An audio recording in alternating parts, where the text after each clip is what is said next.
Everyone, आप सभी का एक बार पुनः स्वागत है। कल तक हमने अपने मैथमेटिक्स के लेक्चर में 4.1 को कंप्लीट कर लिया था। आज 4.2 को कंटिन्यू करना है। उसके पहले कुछ प्रॉपर्टीज हमें जानना होंगी।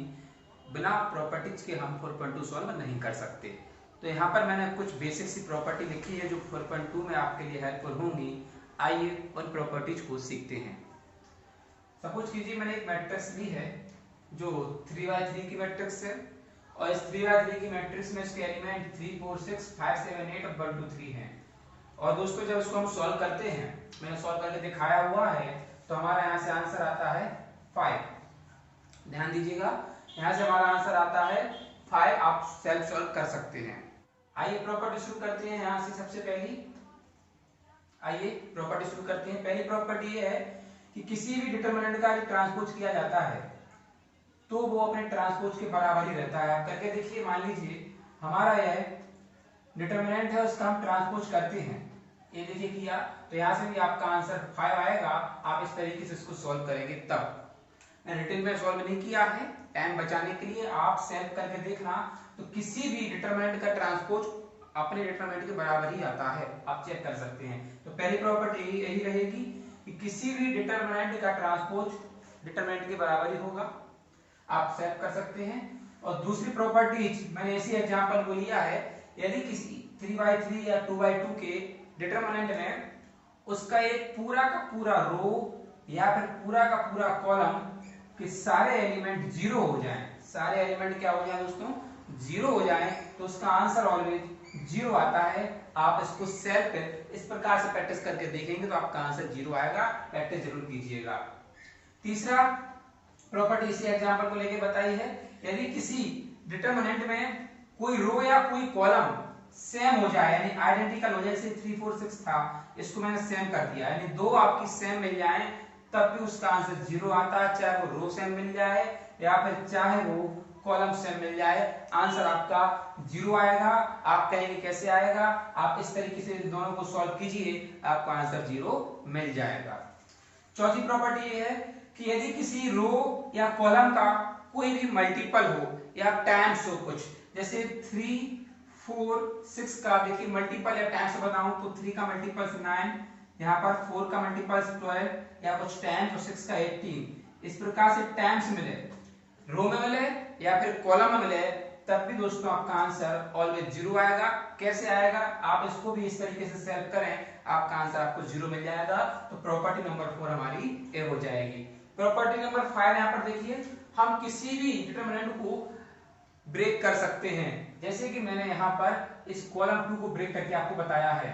4 को मैंने 2 + 2 लिख दिया, 7 को 4 + 3 लिख दिया, 2 को 1 + 1 लिख दिया, तो ये ब्रेक हो गया। ब्रेक होने के बाद देखिए यहाँ पर ए वाली जो पूरी लाइन थी मैंने पहली वाले डिटरमिनेंट में ले लिया, और ए वाली जो हमारी आपकी कॉलम था मैंने इस वाले डिटरमिनेंट में ले लिया। और यहाँ पर देखिए एक प्लस का साइन लगाया था, इसलिए यहाँ प्लस का लगा दिया। यदि मैं यहाँ माइनस का साइन लगाता तो मैं माइनस का लगाता।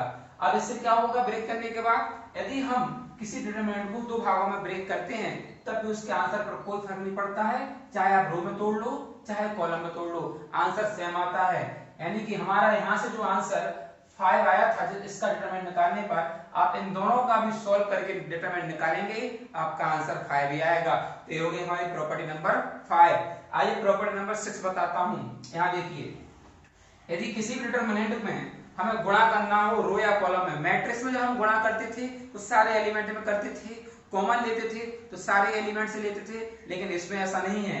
मान लीजिए मुझे यहाँ पर रो 1 में या कॉलम 1 में गुणा करना है, 5 का मान लीजिए मुझे गुणा करना है, तो मैं कैसे करूंगा, केवल इसमें करूंगा। देखिए 3 में किया 15, 4 में किया 20, 6 में किया 30, बाकी सेम रहेंगी। आप किसी भी रो या किसी भी कॉलम में गुणा कर सकते हैं। ध्यान रखिए, 5 प्रॉपर्टी के साथ एक प्रॉपर्टी और दिखाता हूं आपको, प्रॉपर्टी नंबर 6। प्रॉपर्टी नंबर 6 में एक एग्जांपल ले लेते हैं। मान लीजिए मैंने लिया एग्जांपल,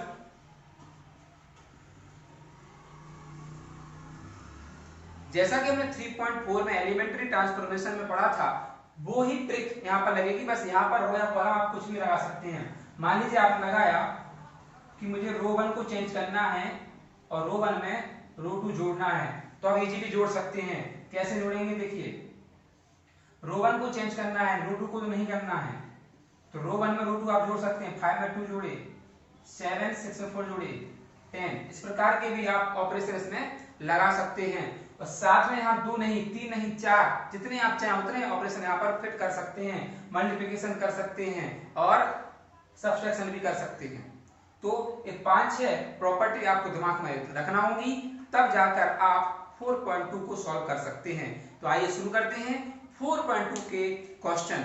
4.2 के क्वेश्चन करते हैं। यहाँ मैंने 4 क्वेश्चन लिए हैं और ये चारों क्वेश्चन हमें बिना प्रसरण यानी इनका विस्तार भी नहीं करना है और सारणी के गुणधर्म से सिद्ध करना है। जो भी प्रॉपर्टी हमने सीखी थी उन्हीं को प्रैक्टिस में लाना है। यदि आपको अभी समझ में ना आई हो तो यहाँ प्रैक्टिस से समझते हैं। आइए शुरू करते हैं। यहाँ पर देखिए बराबर का साइन है, मतलब LHS को RHS के बराबर सिद्ध करना है। हमने लिखा है यहाँ LHS लेने पर, और देखिए यहाँ क्या फॉलो होता है, यहाँ हमें गुणधर्म प्रयोग करना है और गुणधर्म हमारे जो प्रॉपर्टी सीखी है 6 उनमें से कोई सा भी गुणधर्म लग सकता है।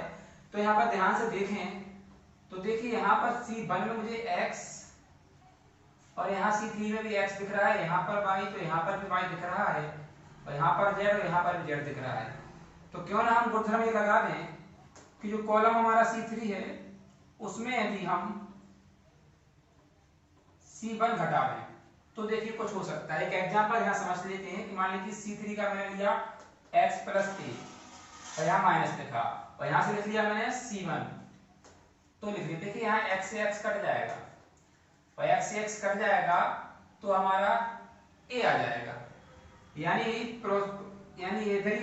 यही पॉलिसी हम चलाते हैं तो देखिए क्या होगा। C1 को तो हम चेंज नहीं कर रहे हैं, C2 को भी हम चेंज नहीं कर रहे हैं, C3 चेंज हो रहा है घटते हुए, तो यहाँ से कितना निकलता है a। उसी प्रकार एक y दिया है, y से y कट जाएगा तो क्या बचेगा b। उसी प्रकार z दिया है, z से z कट जाएगा, क्या बचा c। अब यहाँ पर देखिए दो कॉलम आइडेंटिकल या सेम हो गए, जो हमारी प्रॉपर्टी थी कि उसका मान 0 हो जाता है। हम लिख सकते हैं चूंकि C2 बराबर C3 इसलिए डिटरमिनेंट बराबर आ जाएगा 0। यह डिटरमिनेंट का साइन बताया था आपको। अतः LHS बराबर RHS। बहुत ही सिंपल कंसेप्ट है इसका दोस्तों। आइए करते हैं क्वेश्चन नंबर दूसरा। क्वेश्चन नंबर 2 में LHS लिया, इसमें भी हमें RHS में 0 ही प्रूफ करना है। तो यहाँ पर क्या लॉजिक लगेगा, कौन सी प्रॉपर्टी लगेगी, देखिए ध्यान से देखें। तो यहाँ पर देखें कि a minus b, b minus c, c minus a, मतलब प्रत्येक एलिमेंट एक बार प्लस में है, इसमें एक बार माइनस में है। यानी हमारा कहने का मतलब ये है a माइनस b है, b माइनस c है, c माइनस a है।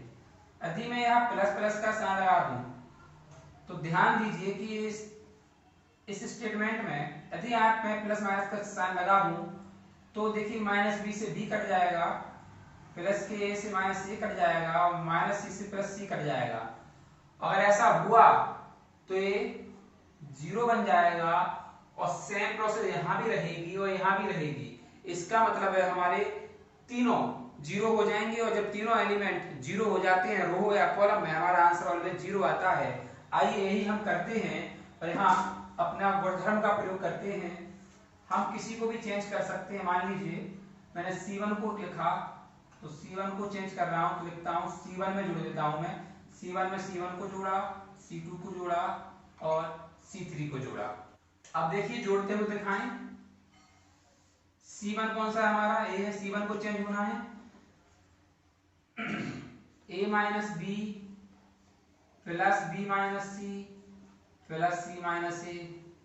यहां कर लीजिए b minus c plus c minus a plus c minus b. यहां कर लीजिए c minus a plus a minus b plus b minus c. और ये हमारे चल रहे थे, इससे हमें बोलना नहीं है।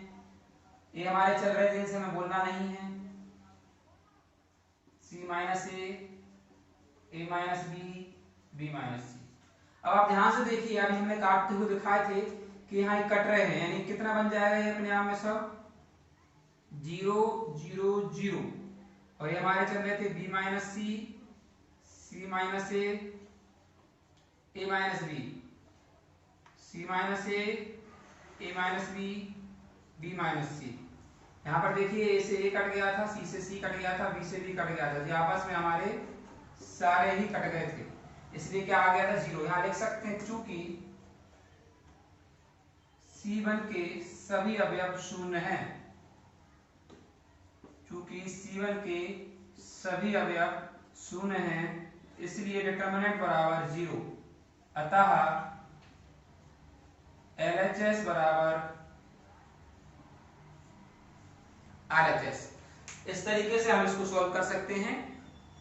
आपके पास और भी गुणधर्म है कि कोई और गुणधर्म लगता है तो आप उस पर ट्राई कीजिए और उससे भी आप सॉल्व कर सकते हैं, जरूरी नहीं है इसी को फॉलो करें। यहाँ भी लिखा तीसरे में हमने LHS लेने पर LHS ले लिया है, RHS 0 करना है, यहाँ भी कोई ना कोई प्रॉपर्टी हो रही होगी। यहाँ देखिए C3 जो हमारा है और यहाँ 7 का गुणा यदि मैं करूं, 7 नाम 63, 2 ज्यादा, 8 नाम 72, 3 ज्यादा, 9 नाम 81, 5 ज्यादा। यदि मैं C3 में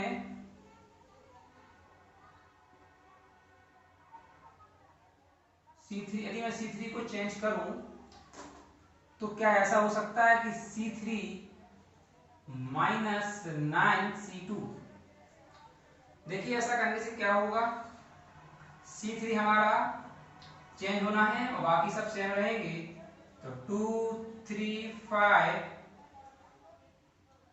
7 8 9।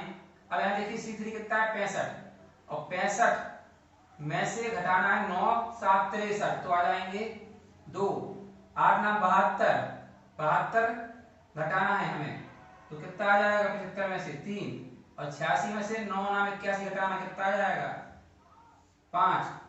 तो देखिए हमारा यहाँ लॉजिक फिट होता है, हमें लिख सकते हैं यहाँ C1 बराबर है C3 के, इसीलिए डिटरमिनेंट का आंसर क्या रहेगा 0, अतः LHS बराबर RHS।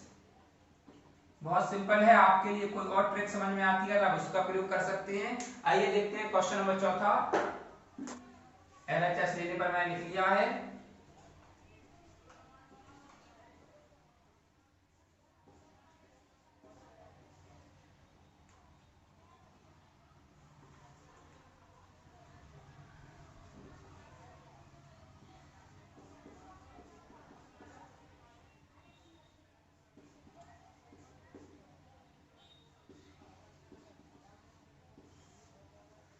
आइए क्वेश्चन नंबर 4।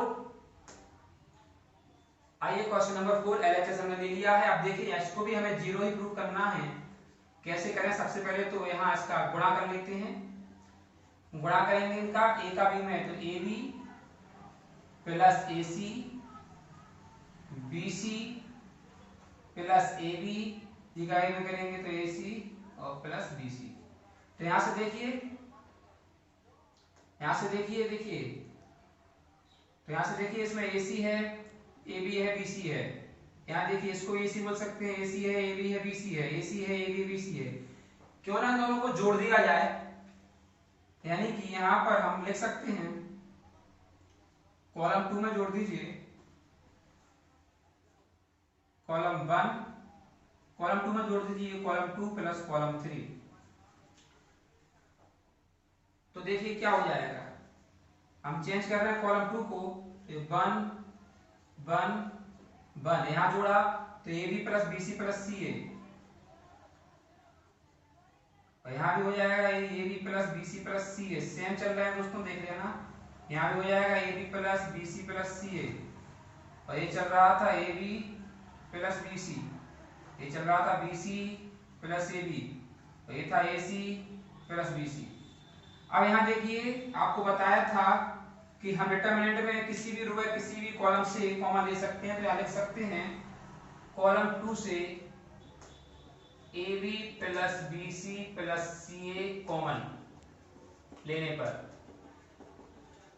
और जब ऐसा करेंगे तो देखिए यहां से आ जाएगा AB plus BC plus CA common, और यहां से 1 1 1, और ये भी आ जाएगा पूरा 1 1 1, और यहां से चल रहा था AB plus BC BC plus AB और AC प्लस BC।